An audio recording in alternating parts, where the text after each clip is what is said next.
What is the connection between consciousness and cognition? Consciousness and cognition are terms used to describe certain attributes of personality or the mind. Awareness of one's surroundings, of others, and of oneself is considered to be consciousness. Cognition has multiple meanings across various disciplines. In general, cognitive abilities are those involved with remembering, thinking abstractly, or solving problems. Humans credit themselves with having both consciousness and cognition.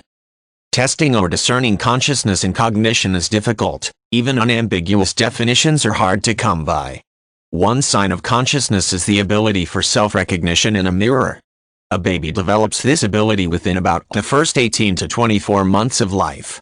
Chimps and apes are known to have this attribute, as do dolphins and elephants. Cognition is not just neuron signaling, as occurs when a dog thinks about sitting still when told to stay. Training of that nature seems to happen on a lower level of brain activity. One could argue, however, that when a dog mopes for a missing owner, he certainly is remembering some experiences.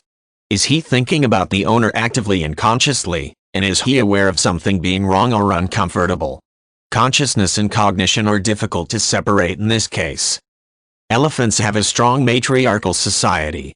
Female elephants that have lost a calf will mourn the calf for years, returning to touch or caress the bones. Herds have suffered when removed from their communities.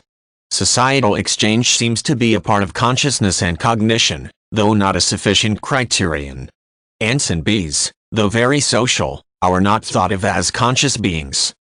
Consciousness and cognition are thought to originate in the brain, but after years of imaging studies from around the world, definitive structures have not been identified.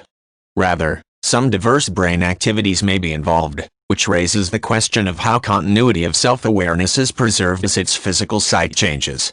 One theorist, Stan Franklin of the University of Memphis, who has developed a software program to mimic consciousness, likens the link between consciousness and cognition to a two-part processing program. In the first step, the sensory system gathers data that is processed in particular areas. When sufficient data has been accumulated, it is broadcast to multiple processing locations.